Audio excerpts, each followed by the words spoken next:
sinong character ang masasabi ninyo na pinaka nag-undergo ng character development? Sila makakasagot nun.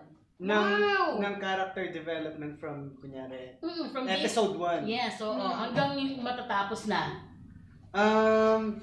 Ewan ko, hindi naman siguro ako bias, pero feeling ko ang laki din ng character development na pinuntahan ni Steve Armstrong from teenager na walang responsibilities, tapos bigla mo siyang bibigyan ng ito, kailangan mong i-save yung world, ito, kailangan mong tumayong bilang nanay at tatay ng mga kapatid mo, ito, meron kang ka-teammate na kailangan mong magpakamartir dahil para sa team. That's right. Si Mark yun. Tapos alam mo yun, parang biglang bumagsak sa kanya yung lahat ng responsibilities na kailangan niyang gampanan. May love life pa. May love life pa. Yan.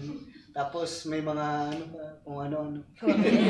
Ay, pero totoo yan di ba? At saka parang pag pinanood mo, siseryosohin mo ba ito? Ay, napakabata. Tapos binigyan ng ganong kalaking kakainin mo ba yan? Kaninong pahawak yan?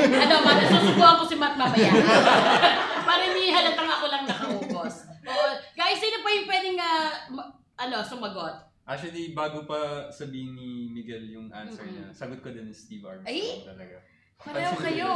Pansin ko talaga, from the first part of the series, parang teenager na feeling, tawag dito, hindi, privilege talaga, walang pakialam, kasi kaya naman kung hindi man mag-work to, kami naman may nito. Tapos namatayan ng mom, nabigyan ng sobrang laking responsibility as a leader, tapos yung longing for his dad, grabe talaga yung character development. Correct, at saka kahit hindi dun sa mismong story, feeling ko off-cam, yung sa inyo mismo, yung personality ninyo, parang merong pagbabago after 4 years.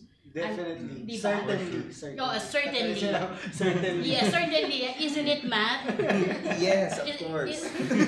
What do you think? Pero grabe, no? Si Matt naka-jacket. Pati si Radson naka-jacket.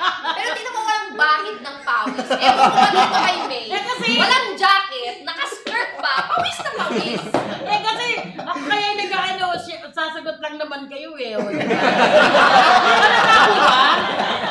Sobrang halata ko. Actually, nagano po ako alam niyo yung pag sa braso, yung makintab, yung naggaganan, sa mukha ko nilagay, hindi sa braso. Di ba ba niya? Yung shimmer. So tumutulo na pala ang shimmer na yun, guys. Sige na. Matt na. Yan na, Matt.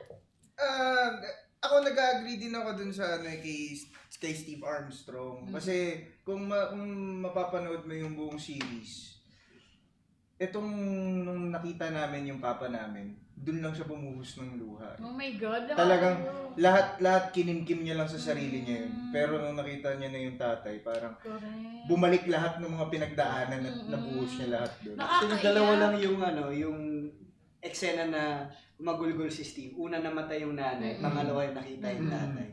Yes. Kung luluwa man siya, like isa, dalawa lang.